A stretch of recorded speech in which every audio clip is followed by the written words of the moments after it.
Hello everyone and welcome to this tutorial. My name is Peggy Kemeka and in this video, I'm going to talk about the shape of data. But before that, let's try to solve this small problem. Imagine that I perform an experiment and collect my data and they are depicted in this figure. I would like to know the relationship between the feature. We can see that when X increases, Y increases as well. So there is a strong linear correlation between my variables. Linear regression in this case allow me to get this line of best fit, which is the shape of my data. This line can help me, for example, to do some prediction or more generally to build predictive model. What if my data are no more linear? For example, this one on this figure. You can see that linear regression can no more be effective for this kind of data. And it is even harder when I am in high dimensional, let's say dimension greater than 4. Therefore, we need a method that helps us to discover the shape of my data. This is when topological data analysis come into play. Topological data analysis uses the notion of homology to deduce the shape of the given data. Homology is just an algebraic object that assigns to data a certain number called signature or Betti number, and that gives me an information about the shape. For example, if my data is just a point, the Betti number 0 will be 1, the Betti number 1 will be 0, the Betti number 2 will be 0, the Betti number 3 will be 0, and all the rest of Betti number will also be zeros. If my data is instead a torus, my Betti number 0 will be 1, my Betti number 1 will be 2, my Betti number 2 will be 1, and all the rest of Betti number from 3 will be 0. So when I have my data, I can always compute Betti numbers to detect the shape of my data. But there's a problem. Real-world data do not always come with very nice shapes and smooth, well-formed shape like this one for us to compute the homology and detect the shape. Real-world data usually come as a point cloud in some Euclidean space, and it is then our task to build object on top of it, and these objects are called simplicial complexes. To define the notion of simplicial complex, we need first to know the one of simplicity. A n-simplex is just a convex whole of n plus 1 affinely independent point. In other words, here I have my point v0, v1 up to vn. Satisfying this formula star, I will say that they form a n-simplex. For example, a 0 simplex is just a point. A 1 simplex is just an edge. A 2 simplex is just a triangle. A 3 simplex is a tetrahedron. Then now define the notion of simplicial complex. A simplicial complex is just a finite collection of simplices satisfying A and B. For example, on the left-hand side here, I have a valid simplicial complex. On the contrary, on the right-hand side, I have here an invalid simplicial complex because you can see here that the intersection of these two simplexes are no more a simplex in both. Since I know already the notion of simplicial complex, let's give this workflow. We will always start with data which are point cloud. We will have to build simplicial complex on top of it, which correspond to graph, therefore a geometric object. Having the simplicial complex, I can compute the so-called chain complex, which is a vector space associated to the n simplices. Having the vectors, having the chain complex, which is the vector space, I can compute the homology group, which is also an algebraic object, and which is defined as a quotient vector space. This is my Sim Astra. Let's consider this working example. I always start with my data here, 5 data points. I have to build graph on top of it, which are simplicial complex. Here is simplicial complex X.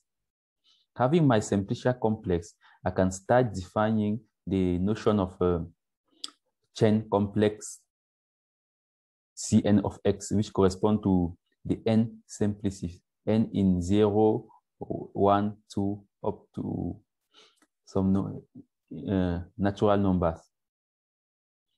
For example, when I want to compute the C0 of S, I'm computing the vector space with basis the 0 simplices. The 0 simplices are V, W, X, Y, Z.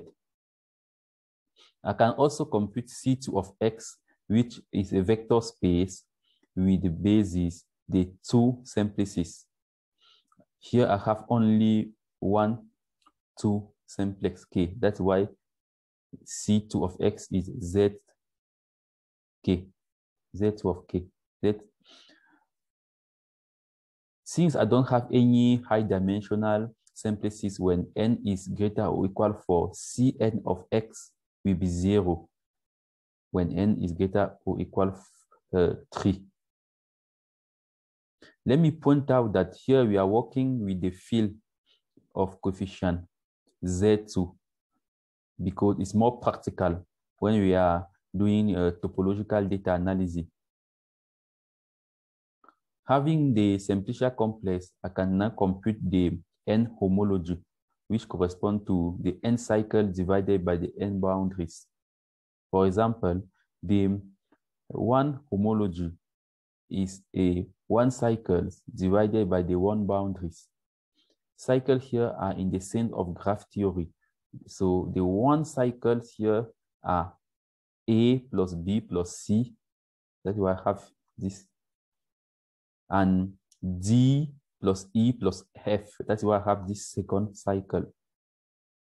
Now, when I divide by 1 boundaries, I have only here a boundary of a 2 simplex. That means the boundary of K. The boundary of K is just this A plus B plus C.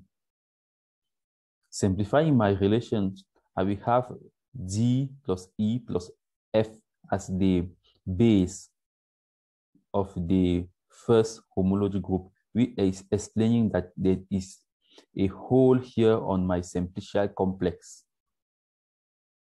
Therefore, we can see that the first homology is just giving me the shape of my simplicial complex, since the Betti number 1 is 1. Hence, the simplicial complex X has a 1-dimensional hole. Now that we know already the notion of simplicial complex and homology, this is the workflow or the pipeline for you to know the shape of your data. I always start with data, which I point in some Euclidean space. I compute an algebraic object on top of it. From the algebraic object, I can compute the homology that will help me to know the shape of my data. For example, we computed the first homology here, and we have seen that there were a hole here. Having now the shape of data, I can do some statistical analysis, or I can fit it. I can fit some machine learning algorithm with it to do some artificial intelligence task. In this pipeline, the most difficult part is 1, moving from data to algebraic object. But there are several algorithms like check complex, Victorius-Rips complex, alpha complex, Witten complex, cubical complex. But here I will limit myself on the explanation of the check complex. We always start with data here corresponding to 1, 2, 3, 4, 5, 6, 7 data points. We build poles around each point with a certain radius R.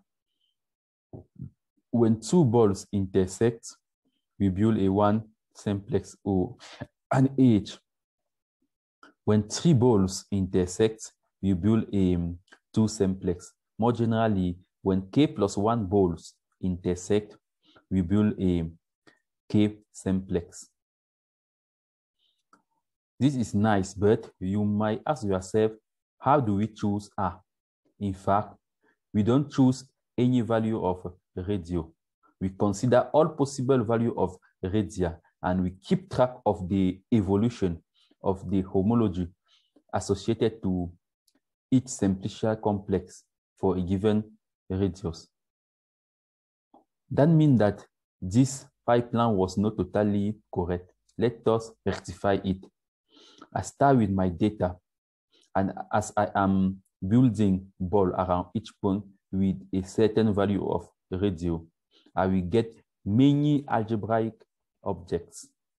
Therefore, data, the pipeline is data and then algebraic or sequence, family or sequence of algebraic objects. And for a given algebraic object, I will have to compute the homology, which gives me the shape of my data. And I will just consider the shape that persists the most as the radio R is evolving. This is an introduction of the notion of persistent homology. Thank you for watching this video, and bye-bye.